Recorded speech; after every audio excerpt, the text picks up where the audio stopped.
If you're familiar with the image of the vesica is two overlapping circles that create an almond shape between the two. The two circles are two complementary polarities.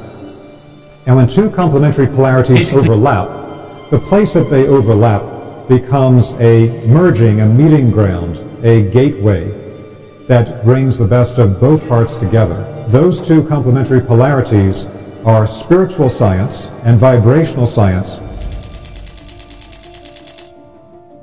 The spiritual science is primarily focused on the cumulative knowledge and practices for human spiritual and consciousness development of traditions all over the world. The vibrational science has to do with the work with energy, and how this work with energy, again from many different traditions around the world, can be a support for all of our spiritual and consciousness development. The two always merge together, and in classical traditions all over the world, they always used vibrational methods not only for healing, but for higher level spiritual activations as well.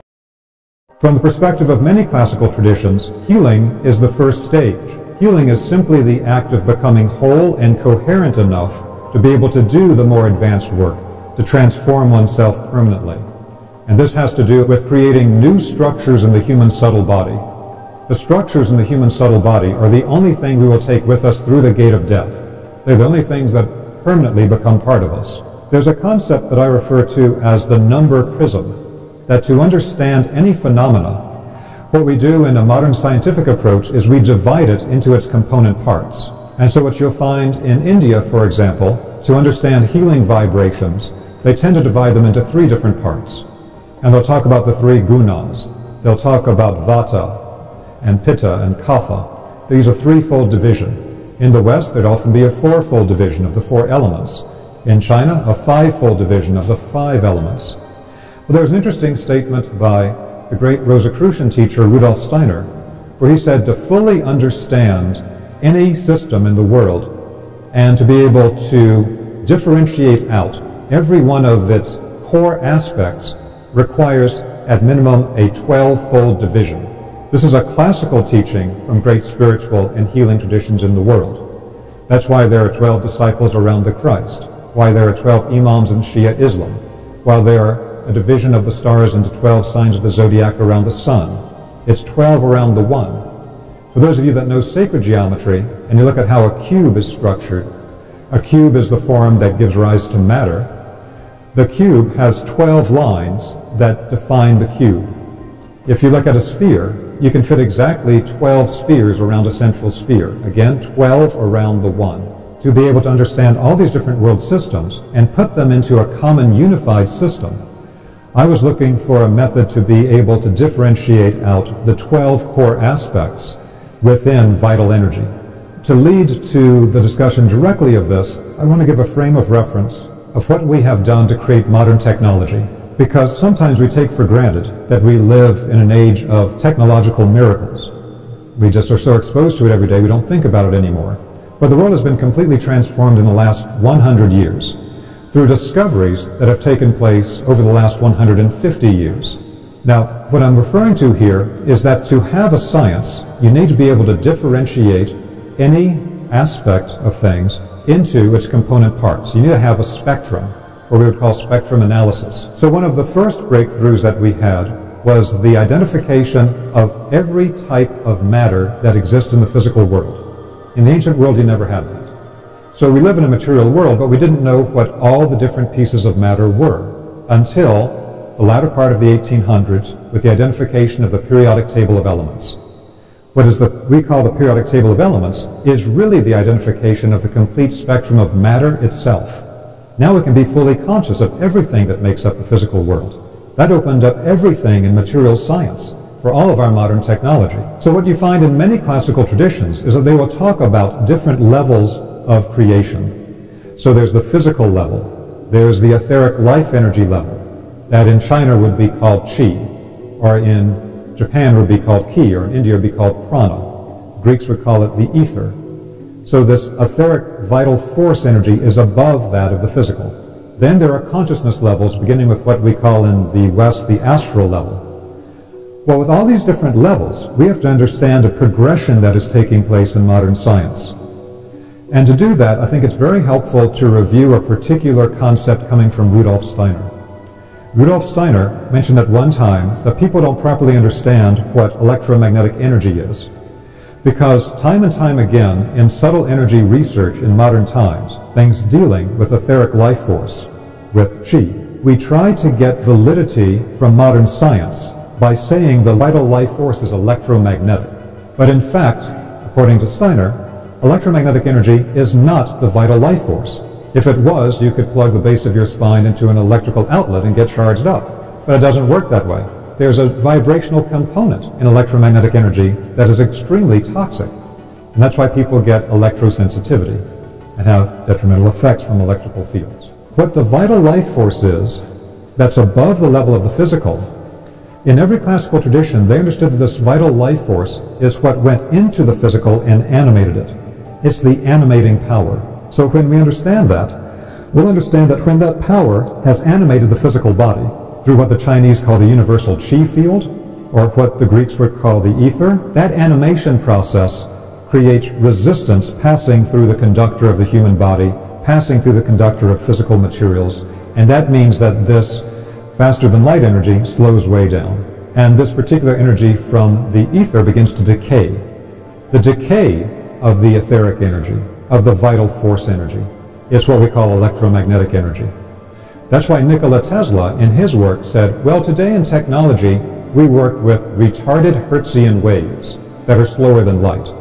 But Tesla, in the 1890s, said there's another type of wave, scalar waves, that are faster than light.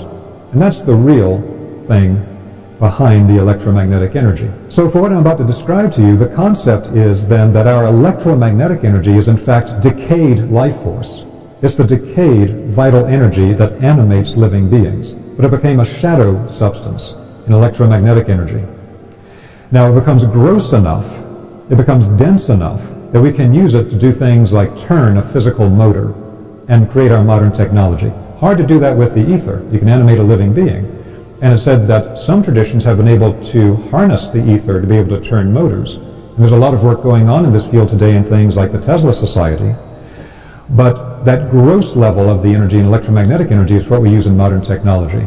But here's the problem, that when we have the mastery of the electromagnetic spectrum and of the spectrum of matter, the periodic table, all of our technology today is based on how we stick this electromagnetic energy into specific pieces of physical matter, into silicon doped with germanium or whatever it might be, to hold a specific frequency. But what they ignore is what about the next level up? Because after the electromagnetic, which Steiner would call sub-nature, or sub-physical, and then the physical level, then you have the vital life force. We should be aware that every major spiritual tradition on the planet, every traditional culture until about 300 years ago, all over the world, always focused their healing on the vital life force. That's true in every culture. It's only a very modern development to focus only on the physical body and claim there is no vital life force. These types of vibrations created by this technology are going to affect the vital life force level. So that vital life force level has got to come in to a new, more expanded scientific form of understanding. It goes back to ancient times, goes back to the ancient Egyptian temple science, goes back to the work of the Jesuits in the Catholic tradition. And this is not some conspiracy theory. This is actually coming from writings of Jesuit-trained French priests who wrote in French in the early 1900s and who wrote books about this. Then came into France, was given out to the public as an actual method to detect subtle vibrations, and then was taken further by people like Louis Turenne. So as far as I'm concerned, this was a gigantic development in subtle energy work, to be able to differentiate the complete spectrum of all subtle energies into 12 parts. Now here's the thing. These 12 vibrations that make up the complete spectrum of subtle energy, the exact same way that the electromagnetic spectrum shows the complete spectrum of electromagnetic energy, these energies were described for simplicity by the French in terms of colors, because all of these subtle vibrations, they may be completely invisible, or that vibration can appear in any quality scale. What do I mean by a quality scale? A quality scale is shape, or sound, or movement, or angle, or color, or proportion. All of these are qualities. There are healers who use only light and color. There are healers who use only sound. There's healers that use only angles. There are healers that use only numbers. All of these are quality scales to express the complete spectrum of vibrational forces.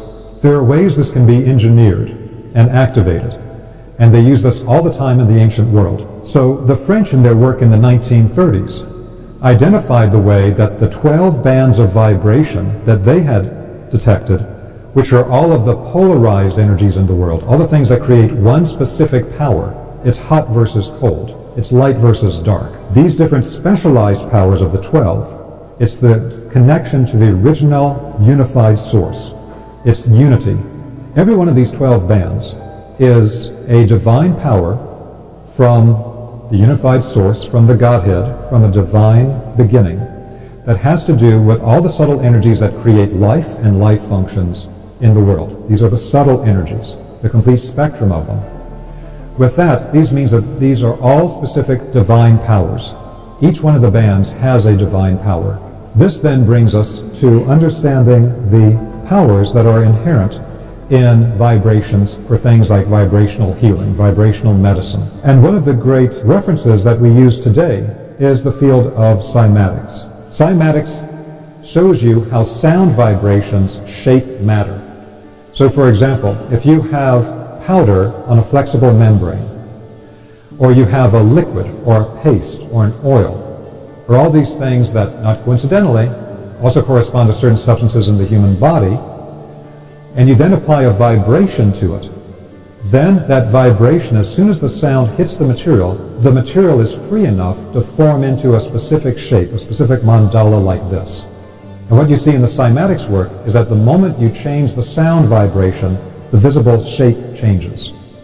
If you go to YouTube, there are all kinds of free videos on YouTube showing you Hans Jenny's original work, showing you a lot of modern stuff. People are even using this to create specific geometric patterns in fire.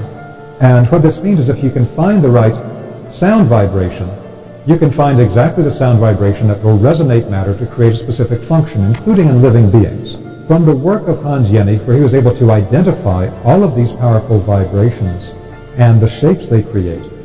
And I want to mention to you that one of the things he discovered is that when you apply the sound vibration, you'll take the two-dimensional surface of the liquid, the paste, the powder, etc., immediately form a perfect mandala.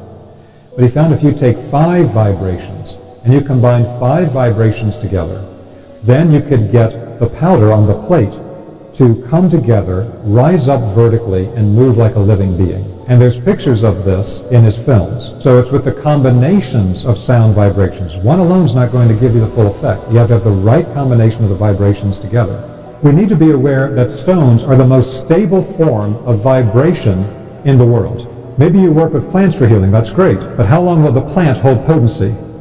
Once it's been prepared, it may be for some months, maybe for some years. But stones can hold the same vibration for millions of years.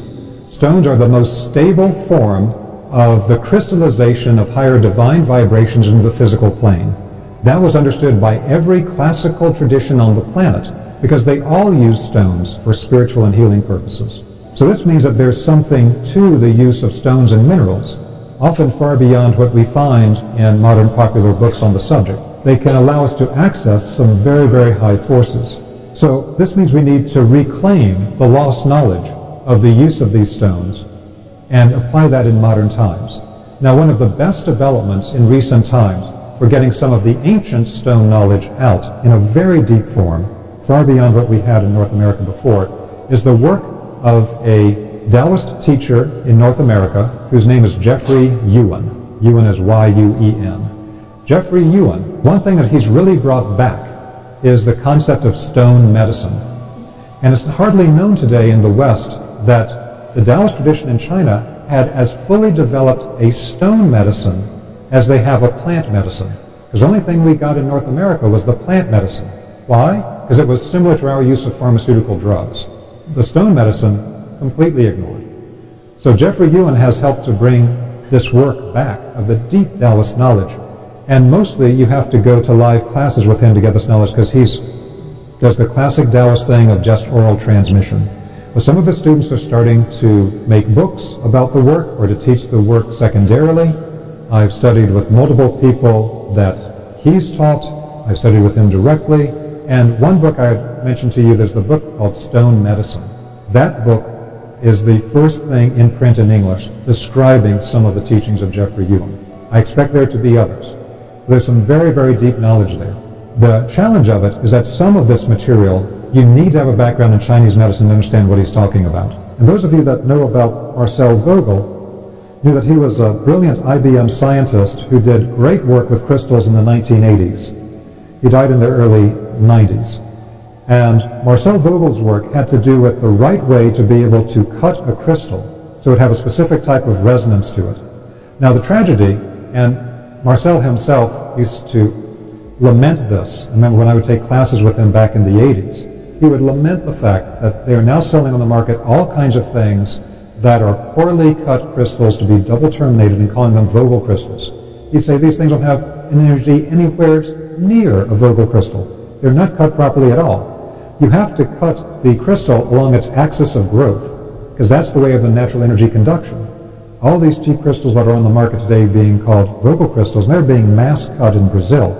They're not cut along the proper energy axis, and they're not cut with the proper methods. There are still people who are trained by Marcel Vogel that are cutting and selling these things, including the guy that I do my cutting for me in California, whose name is Drew Towsley. And so this is a real Vogel crystal, cut the way that Vogel intended, an 8-sided Vogel crystal, and it has to have specific angles in it that were angles that Marcel found would actually resonate the internal matrix of the crystal, which, by the way, also resonate the interior of the water molecule. So the crystal and the water molecule's inner lattice are deeply connected at particular angles. And so by vibrating that has a very strong effect on the life energy of the body that just any random so-called Vogel cut with double termination does not have. Plus he worked on the particular way that they would be designed to help to take human thought and manifest it into energy. Transformation of thought to energy. This is the form of the Vogel crystal, but I want to contrast that and make clear the difference between it and a master-cut prana crystal. Now, the prana crystal is based on the design given out by Master Choa Kok Sui from the pranic healing tradition. And in pranic healing, they do a lot of bioenergy projection of energy. And with that, they didn't want the back termination when they're projecting energy out the front. Now that's when they are using it to pull toxic energy out of the human body, because then as you're pulling the toxic energy out, you may get a spray of the energy out of the back termination. So I want you to be clear about the difference between that design and the pranic healing design used by pranic healers who might work on people's energy fields with bioenergy for 6 to 8 hours a day.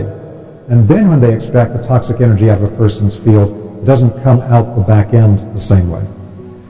And they use crystals very commonly in pranic healing for this purpose because it allows the person to work for much longer and not get the toxic energy from the client in their own field, and it makes the work much more powerful. And what I found is that by combining some of the Vogel methods and cutting with some of the information from biogeometry and other vibrational testing, such as the power of the number 16, power of the number 19, get these crystals with 16 or 19 facets, then you get a sweet spot of energy that is extremely powerful. Then there's the aspect of the different types of vibrational qualities that are held in the stones. Dr. Karim had found the energy of the center, what he calls the BG3. The French had found the energy of the 12 band. So that raised the question, what were the master tonic stones? What were the adaptogenic stones? Now that we had a method to test it vibrationally, we could see what stones have unusual amounts of that centering vibration, and that being combined alchemically with these other band qualities. So I'm going to show you just a couple of crystals that I found with this quality. One very interesting one is one I refer to as iron rose quartz. Iron rose quartz is deposits of hematite, natural iron, inside of rose quartz. This particular stone only comes from one deposit in Madagascar. And what you find with this is that if you test hematite, natural iron, and in Chinese medicine and stone medicine, they are wild about hematite, because hematite has a fantastic effect. Iron has a great effect, that it pulls the energy in the human system that can begin to build up in the chest and the head and cause all types of health problems. It pulls it down to where it needs to go in the lower abdomen, what they call the lower dantian. And then rose quartz, beautiful stone, full of rose or pink vibration. In this place in Madagascar, nature alchemically merged the iron, the hematite, with the rose quartz and developed this particular stone. And when it combined them, it got very, very strong centering vibration that neither stone alone has. This is the great thing about alchemical design. You can get multiple components that don't have a particular vibrational band or don't have strong centering vibration, but if you combine them properly, bam, an alchemical change where you now have very strong centering vibration, sometimes potentially new bands that never existed before. So the effect of this iron rose quartz is that it creates a strengthening, balancing effect in the human energy field, pulls the energy down that's stuck up too high in the body, down to the lower abdomen, the way the iron does, but balances the energy field at the same time with the much greater amount of the centering vibration, and at the same time adds in this heart resonance and energy with the rose quartz. So this is an adaptogenic stone. Now, the problem with this is that most of this stone that's sold today has all been artificially heated and has taken away a huge amount of its benefit. Sometimes when I test it, like 90% of its benefit's gone because it's artificially heated, and it looks much brighter red when it's artificially heated. That's why they heat it. It's like, oh, look how red this is. Why would you want that when you can get that? Well, the reason is that this is full of beneficial vibrations. The other stuff has been killed. This is the real thing, the one that hasn't been heated. And this is the golden form of it. Why is it yellow? Because it has more water in it. It still has that strong centering vibration, but now its energy has been shifted more toward the yellow band from the red band. And when that happens, one of the effects of this is that with the extra water in it, what it does is that it moves the chi energy in the body much faster because of the water held inside of it. So this will circulate the energy faster. This has a bit more vital force in it. Another stone that I really like is one called Indigo Gabbro. Indigo Gabbro is sold mostly commercially under the name Mystic Merlinite, and when it's sold under the name Mystic Merlinite, the price is usually about 4 times higher. But the original name of it is Indigo Gabbro. And it's indigo because it's kind of purpley, and it's Gabbro because Gabbro is an incredible mineral that's similar to basalt. And what's amazing about it is that the foundation of the world's oceans, what's beneath the world's oceans, is Gabbro. This is a specific type of this basaltic type of stone, Gabbro, again from one specific location in Madagascar that I believe is a sacred power spot because of its energy. It fused together all these different minerals into the Gabbro deposit and created extremely strong centering vibration. What I also find with it is that it has very strong energy of indigo and violet. Indigo is one of the rarest of the vibrations. You rarely find it. In natural sources, indigo vibration tends to break down very quickly into other energies. So to find stable sources of the indigo vibration, it's the rarest of all the 12 bands. There's something alchemical, it has to do with transmutation in that indigo band. And when you combine it with the violet band, like it is in this stone, when you test it energetically, it doesn't look violet, it doesn't matter what it looks like, it's the vibration coming off of it. The combination of the centering vibration with the indigo and the violet gives it the capacity to absorb toxic vibrations out of the human body, out of a location, out of an item.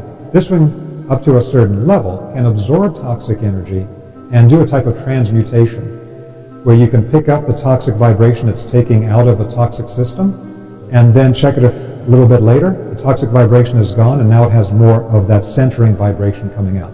It can literally transmute the detrimental vibration. It does it better than any other stone I've identified for that transmutation of detrimental vibration to beneficial. So it's called Indigo Gabbro. I use the slab type form for putting on the top of wireless routers, toxic earth energy lines, electromagnetic sources, putting things on top of because it's a flat, polished surface.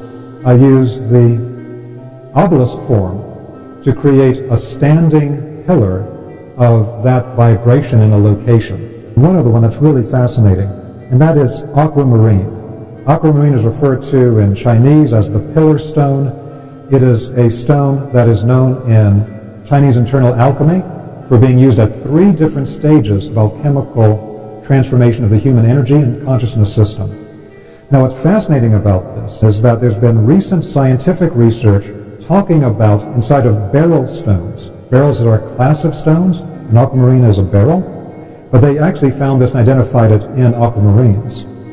that within aquamarine, inside the barrels, is a state of matter that's supposed to not exist in the physical world. It's called quantum tunneling, where particles of matter can exist in multiple states and locations at the exact same time. And I believe this is directly related to indications from the Chinese Taoist tradition about this being an alchemical stone, because it seems to have an aspect of its forces are in multiple locations at once, in a way that the scientific articles say cannot exist in the physical world. It's a purely quantum phenomenon.